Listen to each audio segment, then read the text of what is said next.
신 곳에서 나는 예배하네. 어떤 상황에도 나는 예배하네. 부르신 곳에서 나는 예배하네. 어떤 상황에도 나는 예배하네.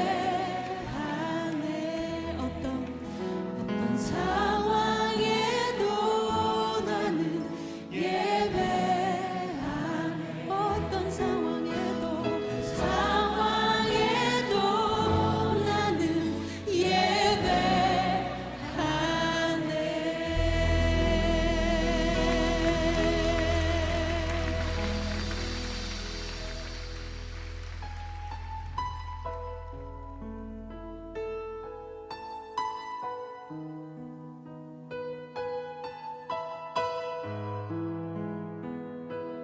주신 하나님 감사합니다.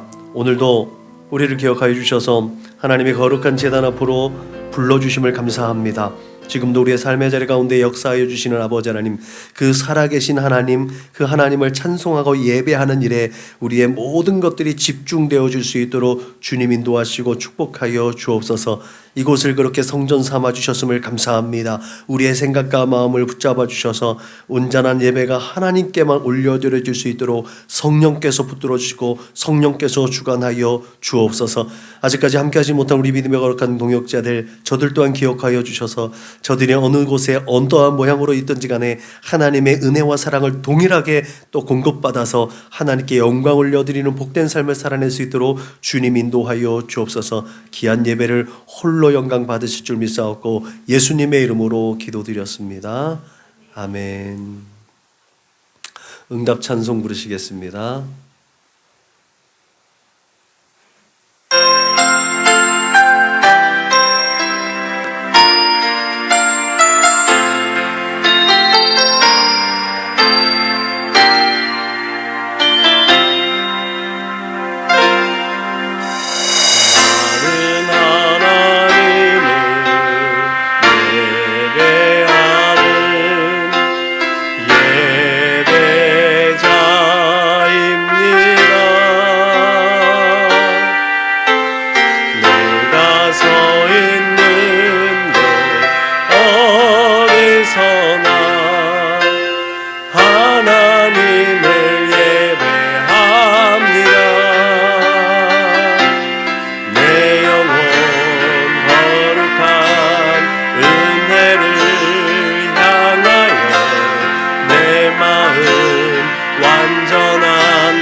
주님께서 가르치는 기도를 우리의 마음을 하나님 앞에 올려드립니다. 그러므로 너희는 이렇게 기도하라. 하늘에 계신 우리 아버지여, 이름이 거룩히 여김을 받으시오며 나라가 임하시오며 뜻이 하늘에서 이루어진 것 같이 땅에서도 이루어지이다. 오늘 우리에게 일용할 양식을 주시옵고 우리가 우리에게 죄 지은 자를 사하여 준 것 같이 우리의 죄를 사하여 주시옵고 우리를 시험에 들게 하지 마시옵고 다만 악에서 구하시옵소서. 나라와 권세와 영광이 아버지께 영원히 있사옵나이다. 아멘. 너희가 사람의 잘못을 용서하면 너희 하늘 아버지께서도 너희의 잘못을 용서하시려니와 너희가 사람의 잘못을 용서하지 아니하면 너희 아버지께서도 너희의 잘못을 용서하지 아니하시리라. 아멘. 선한목자교회 공동체 기도를 하나님 앞에 올려드립니다. 나는 복음의 기수입니다. 나는 두려움과 낙심에 있는 자들을 위로하겠습니다. 우리는 약하고 소외된 이웃을 돌보는 책임 있는 교회가 되겠습니다. 우리는 성도로서 예배자의 거룩한 삶을 살겠습니다. 그렇게 우리는 주님의 영광을 드러내는 축복의 삶을 살겠습니다. 우리는 하나님의 얼굴을 구하는 성도가 되겠습니다. 그래서 이 나라와 민족이 모든 죄악된 것에서 돌이킬 수 있도록 하겠습니다.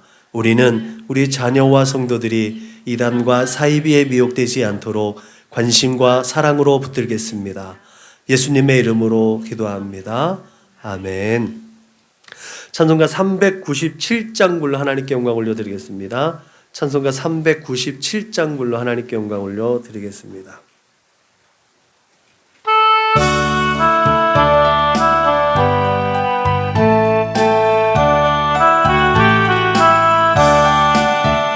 주 사랑 안에 살면 두려움 없으며 그 사랑 변함없어 내 마음 편하다. 저 폭풍 몰아쳐서 내 마음 떨려도 주 나의 곁에 계셔 겁낼 것 없어라. 주 나의 목자시니 부족함 없으며 주 인도하는 대로 늘 따라가리라.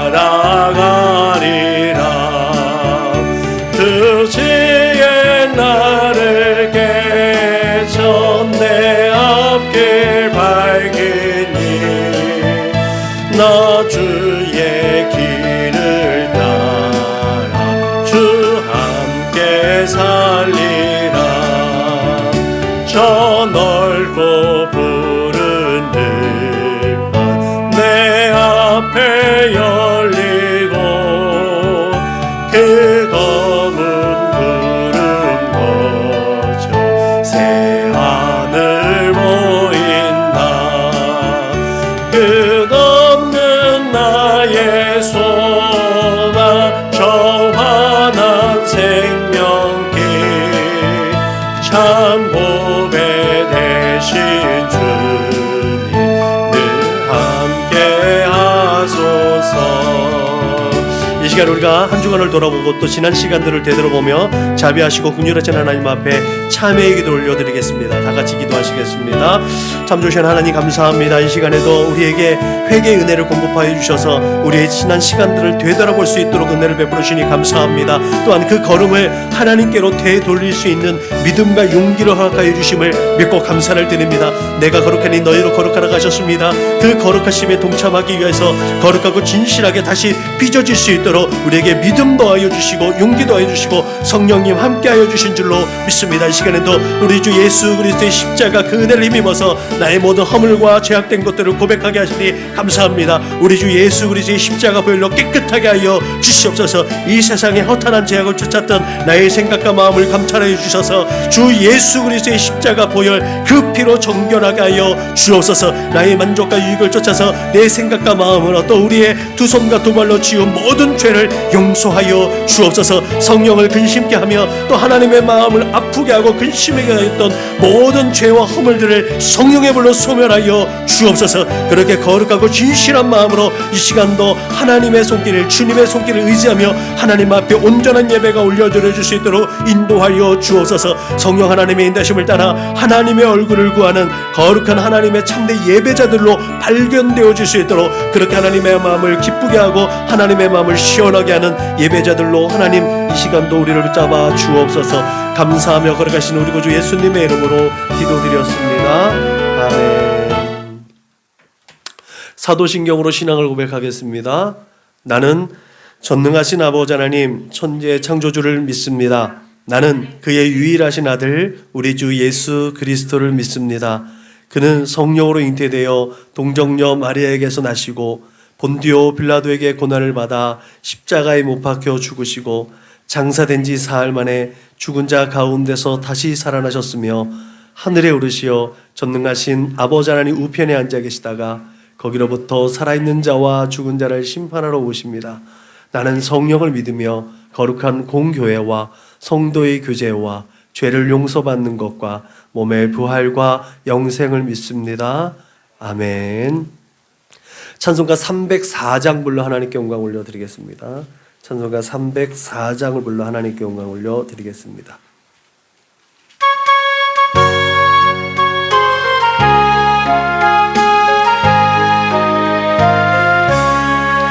크신 하나님의 사랑 말로 다 영영 못하네. 저 높고 높은 별을 넘어 이 낮고 낮은 땅 위에 죄범한 영혼 구하려 그 아들 보내사 감옥 죄물 삼으시고 죄 용서하셨네. 하나님 크신 사랑을 증량나 못하네. 영원히 변치 않는 사랑 성도여 찬양하세. 괴로운 시절 지나가고 땅 위에 여와세할 때 주 믿지 않던 영혼들은 큰 소리 외쳐 울어도 주 믿는 성도들에게 큰 사랑 베푸사 우리의 죄 사했으니 그 은혜 잊을까. 하나님 크신 사랑을 증량나 못하네. 영원히 변치 않는 사랑 성도여 찬양하세. 하늘을 두루마리 삼고 바다를 먹물 삼아도 한없는 하나님의 사랑 말로 할 수 없겠네. 하나님의 크신 사랑 그 어찌 닿았을까. 저 하늘 높이 쌓아도 채우지 못하리. 하나님 크신 사랑은 증량나 못하네. 영원히 변치 않는 사랑 성도여 찬양하세. 아멘. 은혜 받으신 하나님 말씀은 요한복음 13장 31절로 35절 말씀입니다. 신약성경 171면을 찾으시면 되겠습니다. 은혜 받으시는 하나님 말씀은 신약성경 요한복음 13장 31절로 35절 말씀입니다. 한 절씩 번갈아 가며 읽겠습니다. 그가 나간 후에 예수께서 이르시되 지금 인자가 영광을 받았고 하나님도 인자로 말미암아 영광을 받으셨도다.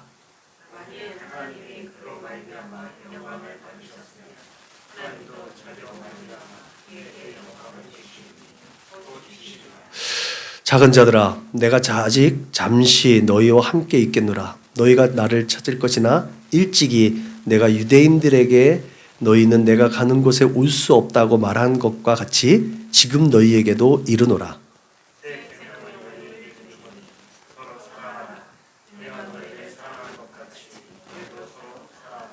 너희가 서로 사랑하면 이로써 모든 사람이 너희가 내 제자인 줄 알리라.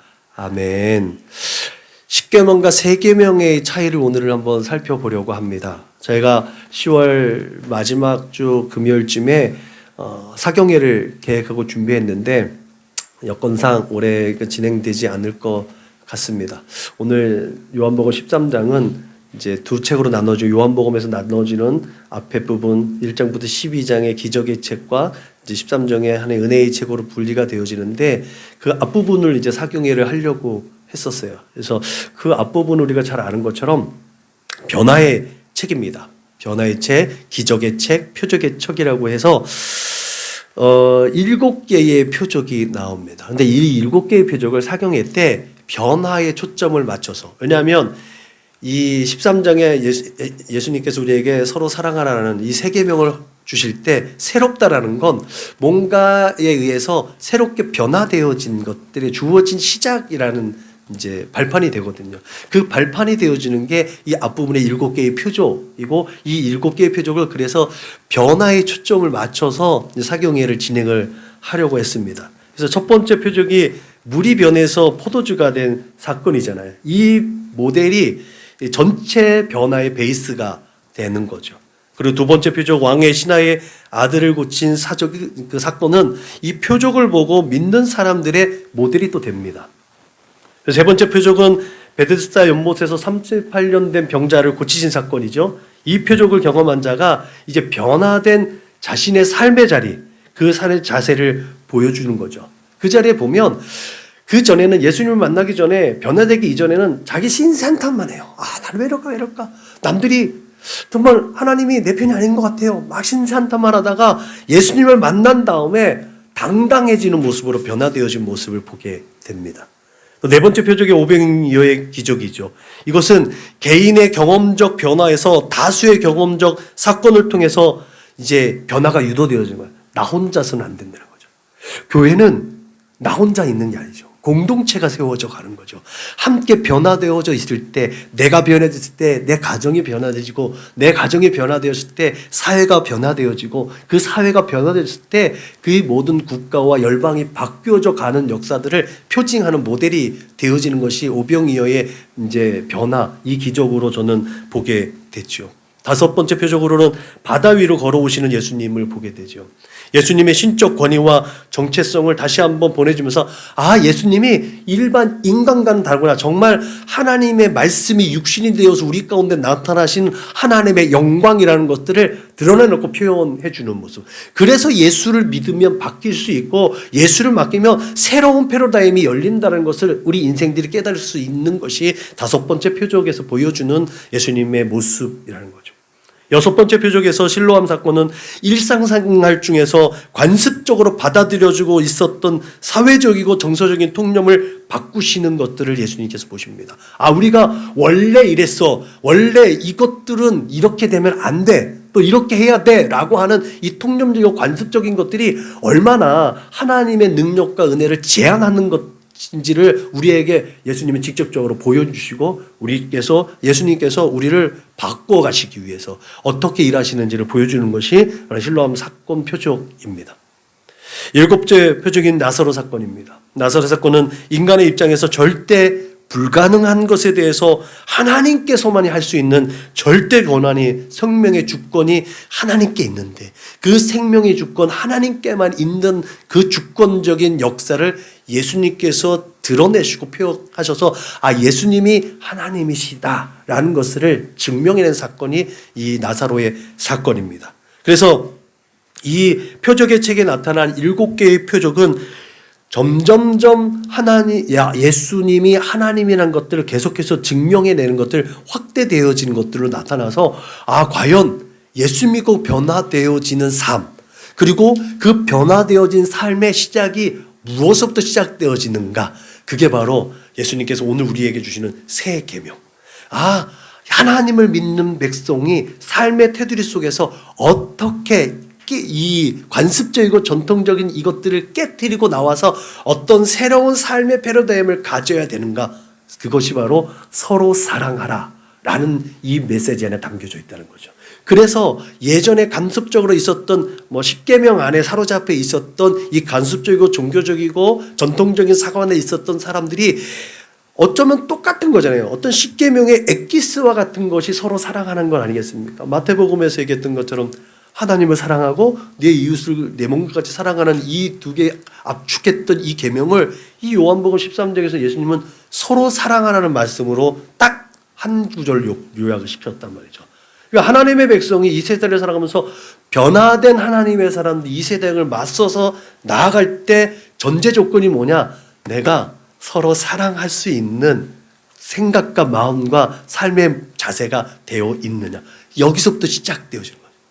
왜? 변화되지 않는 사람은 이 계명을 받을 수가 없어요. 오늘 31절에 보면 그가 나간 후에 라고 되어 있잖아요. 설교 시간에 나오지만 그가 누구예요?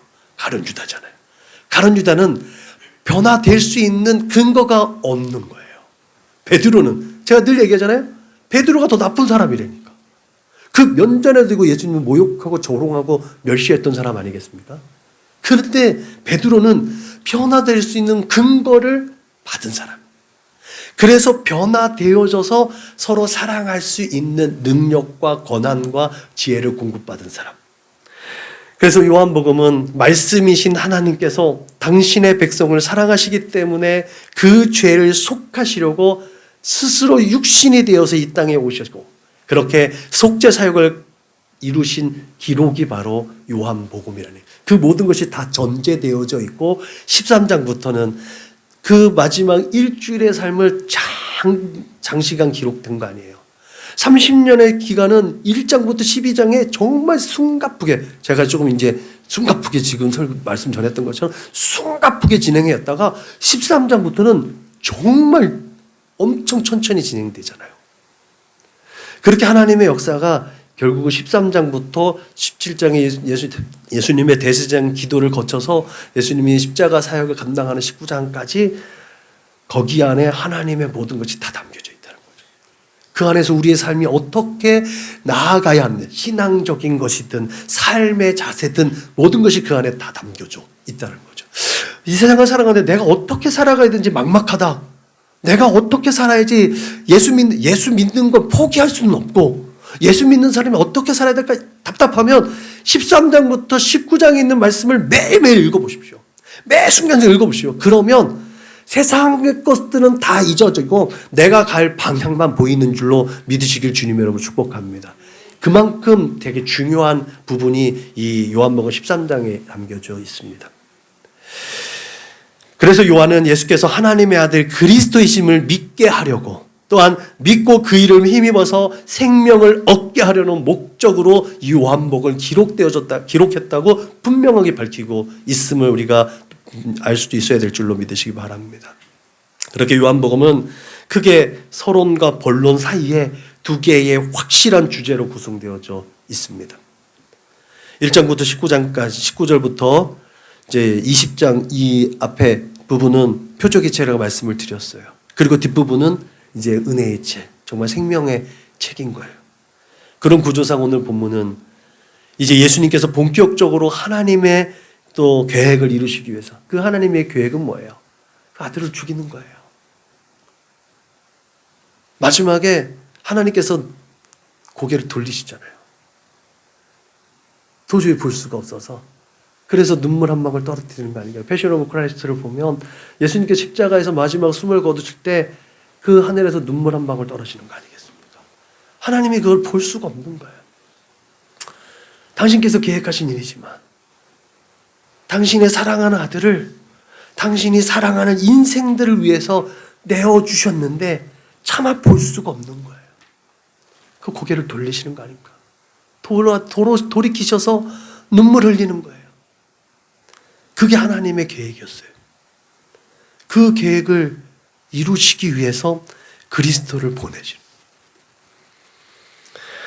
그런 의미에서 새 계명을 주시는 예수님의 명령과 이전에 하나님께서 당신의 백성 삼으시려고 했던 새 계명, 십계명, 그 십계명 사이의 관계를 우리가 분명하게 알 수 있어야 될 줄로 믿으시기 바랍니다.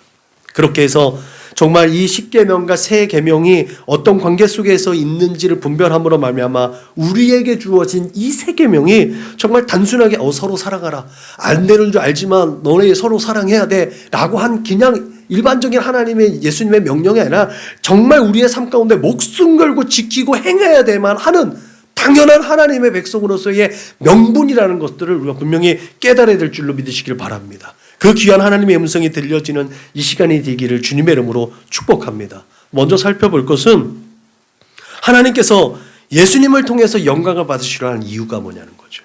잘 알고 있는 내용들입니다. 요한은 앞서서 12장의 내용에서 예수님의 3년 공생애를 그렇게 숨가쁘게 서술했습니다. 그런데 13장부터는 19장까지 정말 아주 천천히 예수님의 속죄 사역이 이전의 천국 복음행과 병 고치는 사역과 말씀을 전하는 이 사역보다 더 중요한 사역이라는 것을 요한은 거기에 포커스를 맞추고 있다는 거죠. 그래서 하나님도 인자로 말미암아 영광을 받으셨도다라는 이 말씀은 끊임없이 실패하는 인간들에 대해서 실망했던 하나님께서 이제 사람의 아들로 이 땅에 오신 성자를 통해서로만 영광을 받는다. 이 말씀이요, 예수님만 우리의 구세주라는 거예요. 예수만이 하나님께로 유일하게 갈 수 있는 복음의 생명의 통로라는 거예요. 그래서 예수께서 길이 되고 생명이 되고 진리임을 믿으시길 주님의 이름으로 축복합니다. 다원주의로 지금 계속해서 대변되어진 이 세상에 등산로가 많이 있어. 그 위에 정상을 하는데 등산로가 많이 있어. 하나님이 모든 민족과 열방 가운데 하나님을 나타내는데 각 민족에게 선지자를 주신 거야. 그 사람 믿으면 종래는 하나님 믿는 것은 다 똑같아 라고 현혹하는 이 세대 가운데 우리가 유혹당하고 현혹당할 필요가 없는 이유가 여기 있는 줄로 믿으시기 바랍니다. 오직 예수로만 하나님께로 나아가는 줄로 믿으시기 주님의 이름으로 축복합니다. 그것이 생명이고 그것이 생명의 길입니다. 그렇게 율법이 육신으로 말미암아 연약하여 할 수 없는 그것을 하나님께서 하시고 오직 죄로 말미암아 자기 아들을 죄 있는 육신의 모양으로 보내셔서 육신의 죄를 정하시고 육신을 따르지 않고 그 영을 따라 행하는 우리에게 율법의 모든 요구가 이루어지게, 율법주의가 아니라 율법에 정하신 것을 성령을 따라 사는 하나님의 사람들이 다 이루어낼 수 있도록 능력과 지혜와 권세를 주신다는 것을 믿으시길 주님의 이름으로 축복합니다. 그래서 이전 것은 다 지나갔지만 이전 것이 아무것도 아니라는 것이 아니에요. 예수님도 율법을 폐하려는 것이 아니라 율법을 완전하게 하시고 율법의 마침이 되게 하시고 완성되게 하시겠다고 분명히 말씀하신 줄로 믿으시기 바랍니다. 그래서 모세의 율법이요 다 유대인들의 그 관습적이고 전통적이고 이것은 완전히 폐해졌어 라고 생각하면 큰 오산이라는 거죠. 거기에 정해진 거기서부터 무엇이 새롭게 되어졌는지를 우리가 분명히 알아야 된다는 거죠. 그래서 우리가 아직 죄인 되었을 때에 그리스도께서 우리를 위하여 죽으심으로 하나님께서 우리에 대한 자기의 사랑을 확증하셨느라는 이 말씀이 성립되는 줄로 믿으시길 바랍니다. 이전 것이 없으면 새로운 것도 없는 거예요. 예수님은 인자는 자기에 대하여 기록된 대로 가거니와 인자를 파는 그 사람에게는 화가 있으리로다. 그 사람은 차라리 나지 아니하였더라면 자기에게 좋을 뻔하였느니라고 가룟 유다에 대해서 말씀하셨어요. 가룟 유다도 예수님은 긍휼히 여기셨습니다. 그렇게 안 했으면 좋았을 텐데. 그러면서도 그의 어리석은 마음과 행동을 안타까워 하시면서 그러나 그의 배신을 허용해 주셨다는 거죠. 예수님이 가룟 유다를 붙잡고 내가 다 알거든. 그렇게 하면 안 된다. 큰일 난다. 예수님도 하고 싶지 않았겠습니까? 근데 그것이 하나님께서 계획하신 것이라는 것을 예수님은 알았기 때문에 그냥 그것을 지켜보셨어요. 또 예수님이 스스로 돌아키기를 원하셨는지 모르겠어요. 그렇게 가룟 유다의 배신을 허용하심으로 말미암아 하나님께서 계획하신 이 속죄 사역을 끝까지 또 자신이 헌신하고자 또 감당하시고 또 헌신하셨다는 거죠.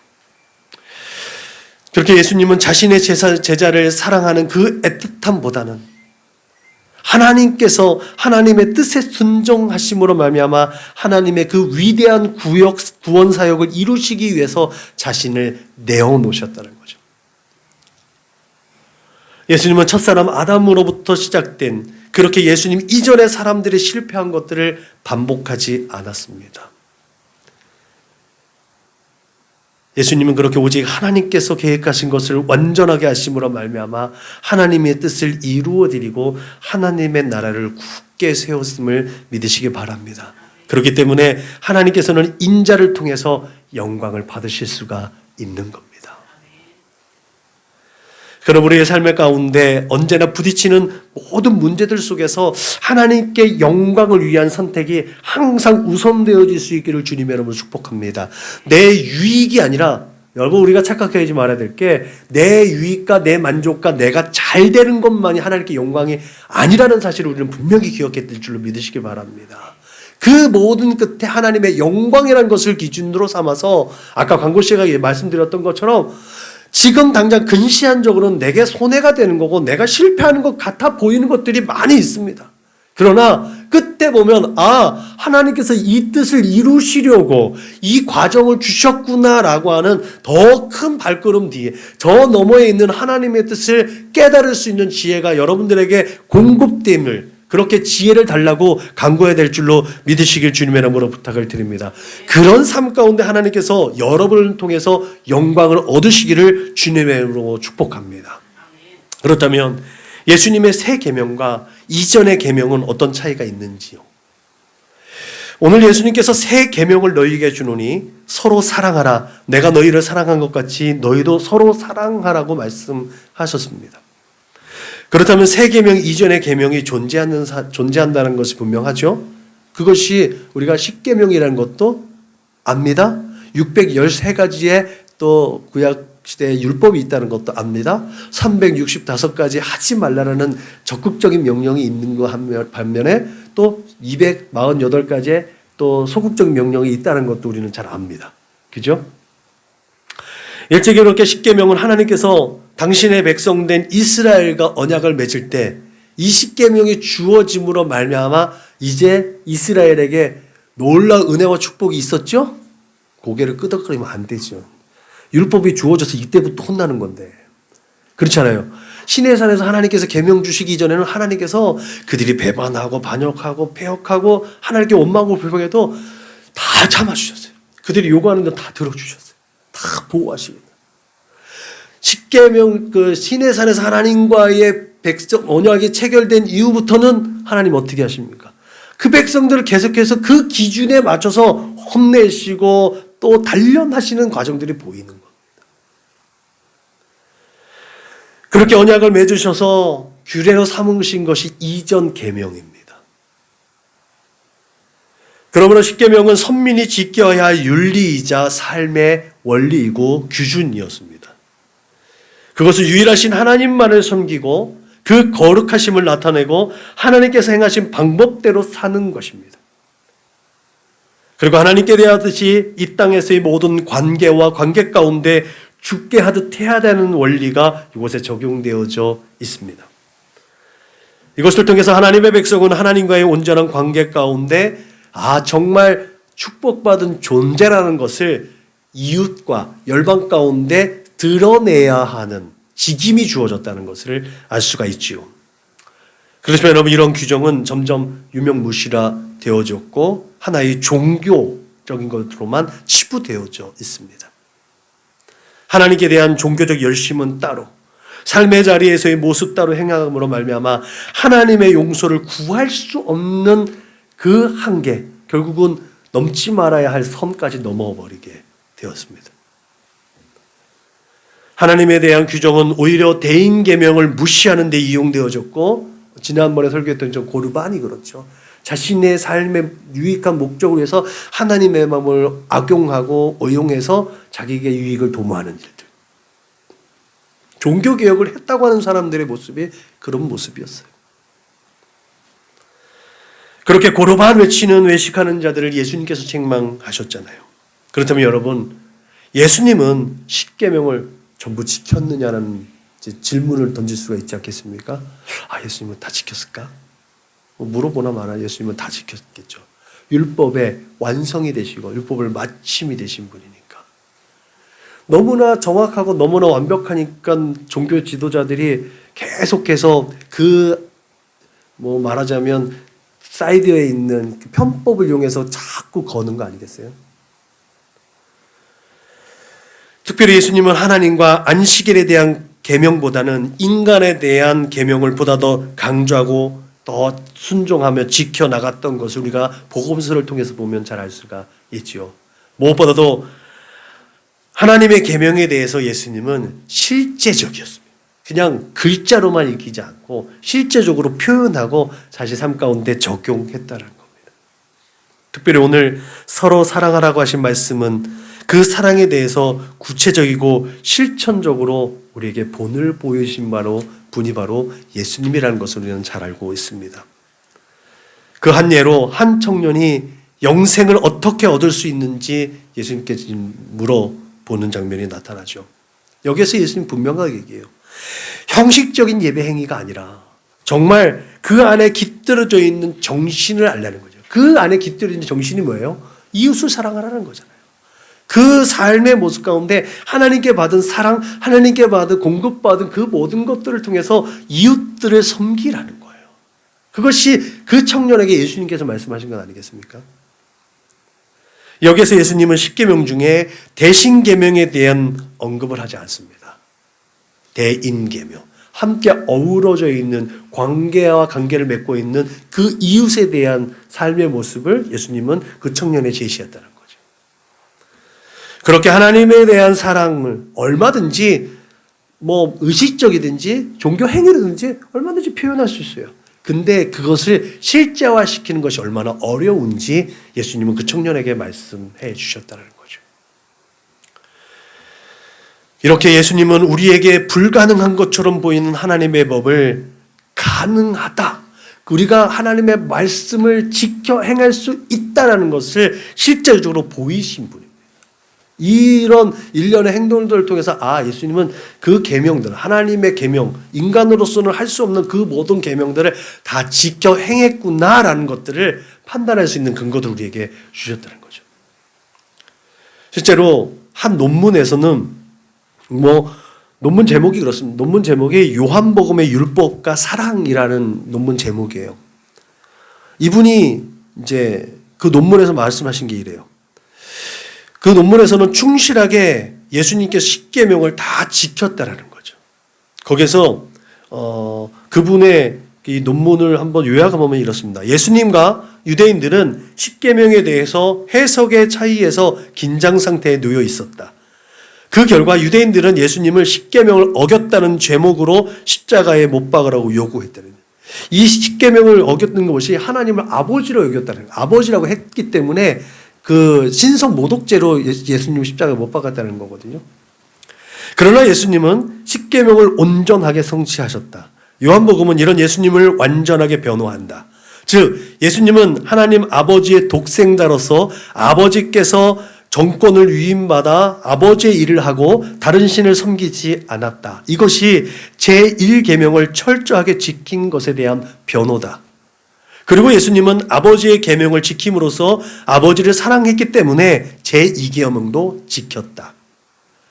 그리고 아버지의 이름으로 와서 아버지의 이름으로 행하고 아버지의 이름을 영화롭게 했기 때문에 3계명도 지켰다. 그리고 하나님의 뜻을 따라 하나님 아버지가 일하신 것처럼 아들도 안식일에 일하며 사람을 온전하게 했으니 제4계명도 지켰다. 가족들을 부양하며 어머니를 공경하며 그 어머니의 부탁에 순종하는 아들이었으니 5계명도 지켰다.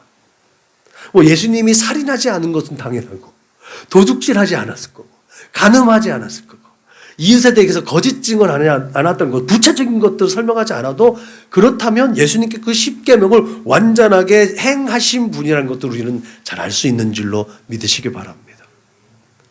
이렇게 철저하게 계명을 지키며 하나님의 뜻을 따라 사신 예수님은 그를 거부하고 고소하는 자들에게 너희 중에 율법을 지키는 자가 없도다라고 선언한단 말이에요. 이렇게 말할 수 있는 사람이 누가 있어요? 그래서 예수님께서 다시 선포하신 계명 가운데는 이렇죠. 내가 너희를 사랑한 것 같이 너희도 사랑하라. 율법에 비추어서는 그것을 할 수 있는 사람이 아무도 없는데 내가 보여준 그 본을 통해서 내가 행한 것들을 통해서 보고 배우고 실천하라는 거예요. 그렇다면 새 계명은 이전 계명과 무엇이 다르냐는 거예요. 십계명에는 하나님을 사랑하는 것과 이웃을 사랑하는 것이 확실하게 구분되어져 있습니다. 그러나 예수님께서 마태복음에서 말씀하신 것처럼 내 마음을 다하고 목숨을 다하고 뜻을 다하여 주 너희 하나님을 사랑하라 하셨으니 이것이 크고 첫째 되는 계명이요 둘째도 그와 같으니 내 이웃을 내 자신과 같이 사랑하라 하셨으니 이 두 계명이 온 율법과 선지자의 강령이니라. 율법과 선지자, 모세오경에서 말한 법령들과 선지자들이 계속해서 하나님께로 돌아오라, 하나님의 뜻을 따라 순종하라, 하나님의 날이 임하기 전에 하나님께로 돌아오라 했던 예언자들의 그 메시지가 이거였다라는 거예요. 하나님을 사랑하고 그것처럼 이웃을 사랑하라는 거. 이 말씀이요, 따로 분리되어져 있지 않다라는 것을 예수님은 말씀하고 있대요. 그 중심에 누가 있어요? 그대로 멈춰라 또. 내가 있잖아요. 그 중심에 나는 어떤 사람? 예수 안에 있는 나. 예수의 삶을 본받고 예수 따라가는 인생의 나. 그가 하나님과의 온전한 관계 속에 있는 내가, 하나님의 그 온전한 관계 속에 있는 내가 내 이웃과의 온전한 삶의 중심을 통해서 하나님의 나라를 세워가는 것. 이게 십자가입니다. 이게 서로 사랑하는 겁니다. 그래서 하나님을 사랑하는 것이 이웃들에게 표현될 때, 아, 저 사람이 정말 하나님을 사랑하는 사람이구나.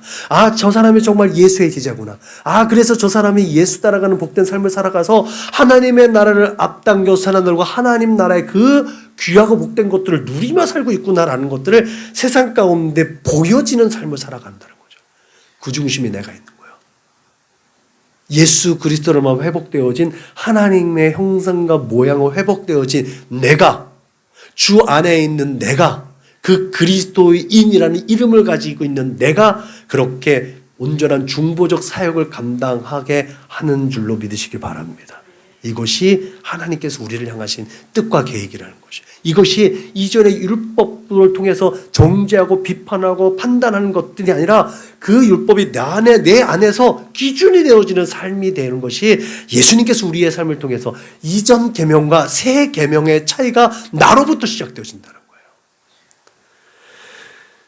여러분, 그렇게 이 예수님께서 말씀하신 이 두 계명은 상호 보완적입니다. 그리고 상호 협력적입니다. 하나님을 사랑한다고 하면서 그랬기 때문에 이웃을 미워할 수 없는 것이고, 이웃을 사랑한다고 하면서 하나님을 거부할 수 없는 겁니다. 그렇기 때문에 예수님의 십자가 사역은 이전 계명의 완성이고 그 율법을 완전하게 하셨다는 것을 우리는 분명하게 믿게 된 줄로 믿으시기 바랍니다. 여러분, 예수 안에 있는 우리는 완벽한 율법 안에 있는 자들입니다. 율법주의자가 아니에요. 완성되어진 율법 안에 있는 자입니다. 그래서 예수를 사랑하고 예수 안에 있는 자는 온전히 하나님의 법을 따르게 된다는 사실을 믿으시기 바랍니다. 그래서 예수님의 새 계명을 지키는 자가 예수님을 사랑한다고 말할 수 있는 겁니다. 그리고 더 나아가 예수님을 사랑하는 자는 아버지의 사랑을 받는 거예요. 이렇게 새 계명은 이전의 계명과 서로 다르지 않고 더 성숙되어졌다는 것을 알 수가 있는 줄로 믿으시길 바랍니다. 그런 믿음이 우리 안에 있어서 늘 하나님의 손길을 의지하고 하나님의 손길로 말미암아 은혜롭고 복된 삶을 영위할 수 있기를 주님 이름으로 축복합니다. 이제 한 걸음 더 들어가서 이 완전한 새 계명을 지킬 수 있는 방법이 있느냐는 거예요. 과연 우리에게 여러분, 서로 사랑한다는 것이 쉽습니까? 우린 늘 본전 생각에 항상 등 떠밀려 사는 사람들입니다. 내가 이만큼 해줬으니까 너도 이렇게 살아야 되지 않겠냐? 야, 내가 그래도 이만큼을 해줬는데. 제가 늘 얘기했죠. 하나님이 우리 인생들에게 본전 생각하면 큰일 난다. 그래서 예수 안에 있는 사람, 하나님의 백성이 본전 생각하지 않는 게 더 낫다. 언젠가 김수미라는 사람이 그런 간증을 하더라고요. 본인은 의심도 많고 겁도 많기 때문에 누군가에게 사기를 당하지 않는데요. 누가 돈을 빌려달라고 하면 그냥 가져가서 써라 그런대요. 뭐 그 금액이 크고 작고를 떠나서 그냥, 왜냐하면 빌려줬는데 안 주면 이게 사기당한 게 되잖아요. 그러니까 정말 자기의 마음 가운데 긍휼함이 있어서 빌려주고 싶은데 빌려주는 게 아니라 그냥 준다라는 거예요. 주면 돌려주면 고마운 거고 안 줘도 없게끔 그 마음을 가지고 준다는 거예요. 근데 그 마음이 쉽냐는 거죠. 그 마음은 쉽지 않습니다. 오늘 본문은 예수님의 속죄 사역을 여는 첫 번째 장입니다. 그렇지만 14장부터 19장을 압축해 놓은 이 13장이 있기 때문에 14장에서부터 15장, 16장, 17장, 18장, 19장 이 내용들 우리가 잘 알고 있죠. 14장에서 예수님께서 성령을 약속하시잖아요. 그리고 길이 되고 질이 되고 생명이라는 말씀을 하시잖아요. 15장에 포도나무 비유가 나옵니다. 그죠? 16장에 또 성령을 말씀하시는데 성령께서 이 세상을 심판하실 분으로 오신다는 거죠. 보혜성령. 그 17장에 이제 그 모든 것을 마치고 마지막 대제사장으로서의 기도를 하잖아요. 모든 것을 다 짊어지고 가신다. 그 모습이 그냥 내가 모든 걸 다 짊어지고 갈게요 하나님 이게 아니라 내가 이렇게 했던 것처럼 나를 따르는 자들이 그렇게 살 수 있는 능력과 권세를 얻게 해달라는 기도 아니겠습니까? 이게 대제사장적 기도잖아요. 그래서 예수님은 십자가를 지시잖아요. 그만큼 서로 사랑한다는 것이 예수님도 쉽지 않았던 거예요. 이 계명을 우리에게 주셨는데 이것을 이제 우리가 할 수 있게끔 모델 되어줘야 되는데 그것도 예수님이 쉽지 않은 거예요. 제가 늘 얘기해요. 겟세마네 동산에서 예수님이 이 땀방울이 핏방울처럼 정말 얼마나 절규했으면 이 땀샘을 통해서 그 피가 새어나올 정도로 간절히 기도했다는 거예요. 하나님의 뜻을 너무나 잘 알고 있는데 하나님 이 잔을 피하면 안 될까요? 저도 피하고 싶어요. 근데 내 뜻대로 하지 마옵시고 아버지 뜻대로 하옵소서. 이게 예수님 아니겠습니까? 그만큼 서로 사랑하라는 것은 쉬운 일은 아니에요. 우리가 말로는 쉽게 할 수 있지만 행동으로 옮긴다는 건 쉬운 일이 아닙니다. 그럼에도 불구하고 이것이 우리가 어떻게 이것을 실천할 수 있는가? 근데 우리가 살펴보면요.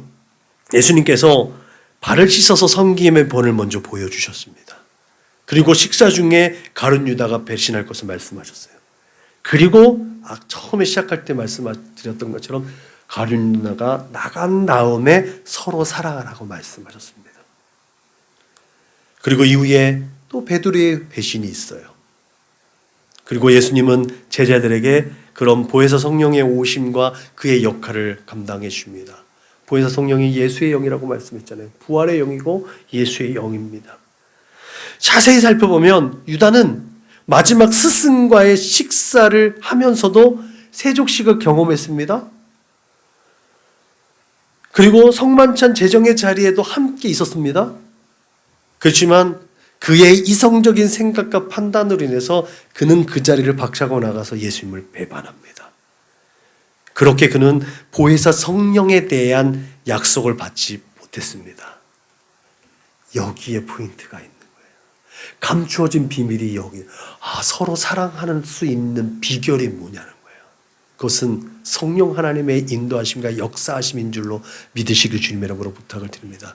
내가 갈 수 없는 길로, 내가 알 수 없는 일들, 그 모든 것들을 가능하게 하시는 것 성령 하나님의 역사인 줄로 믿으시길 주님의 이름으로 축복합니다.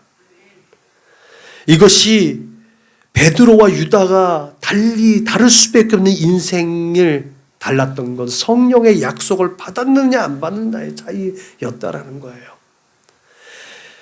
이것이 베드로는 돌아올 수 있는 하나의 포인트가 되었고 유다는 돌아올 수 없었던 이유가 됩니다. 그렇다면 여러분, 보혜사 성령과 서로 사랑하라는 주님의 명령은 상호 관련이 있다는 것을 우리가 분명히 알 수 있습니다.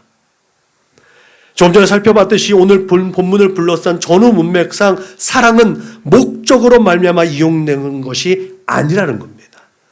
인간의 열심으로도 될 수가 없는 거예요.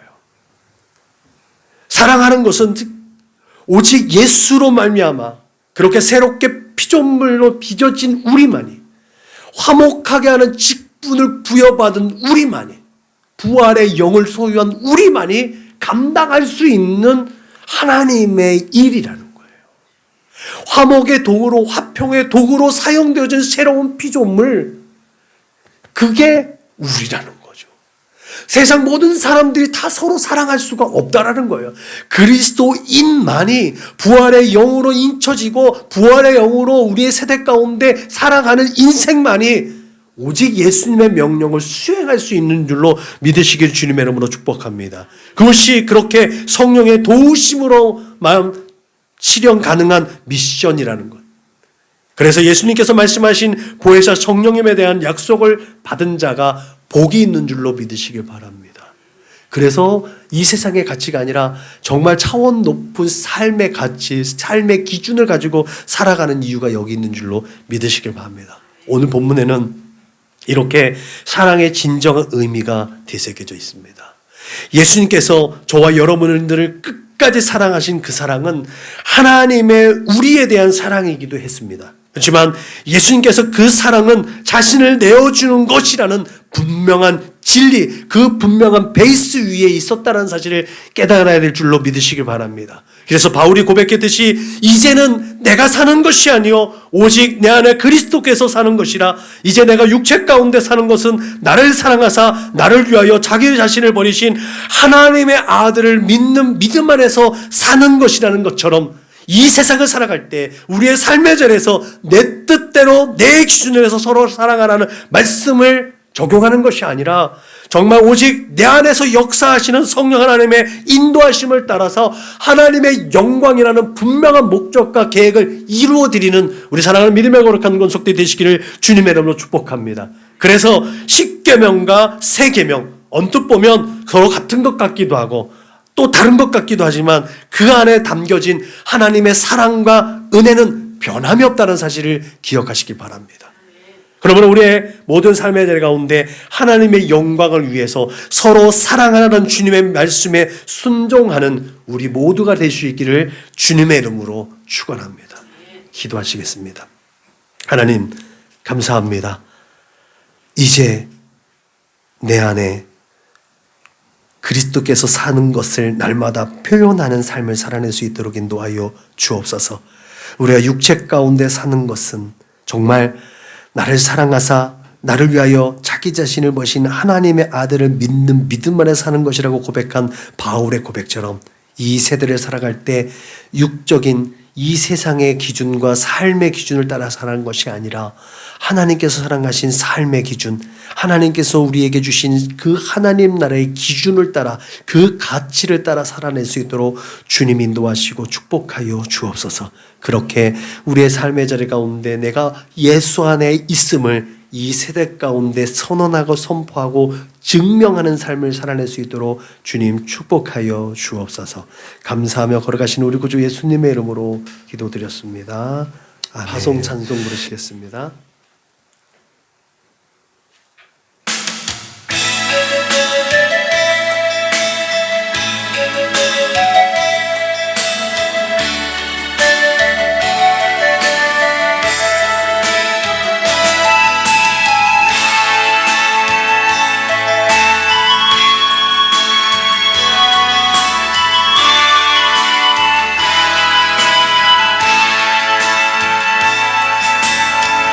마라나타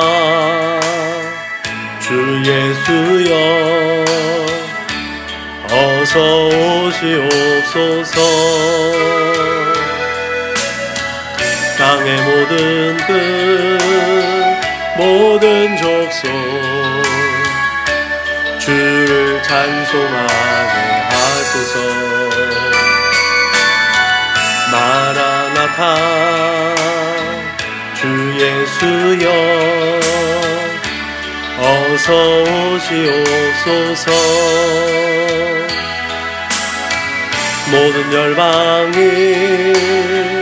주께 돌아와 춤추며 경배하게 하소서. 우리 주님 다시 오시기를 만들자. 십자가를 들고 땅 끝까지 부른다니라.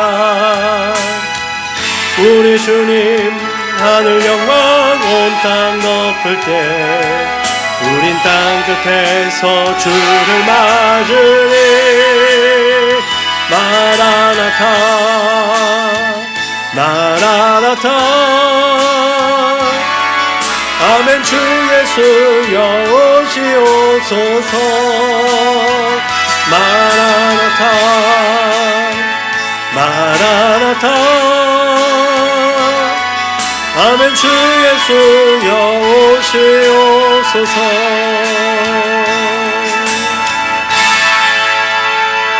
아멘. 우리 교회 구호를 지창합니다. 예수를 말하고 예수를 말하게 하는 건강한 교회가 됩시다. 아멘.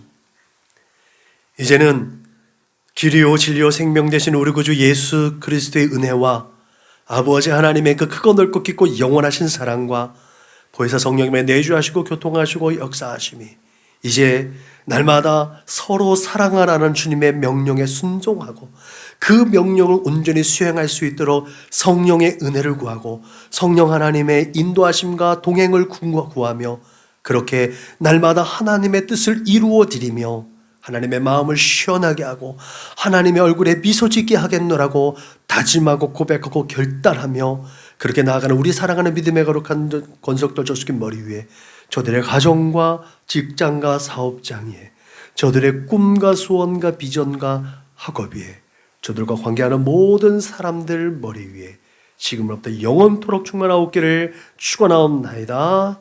아멘.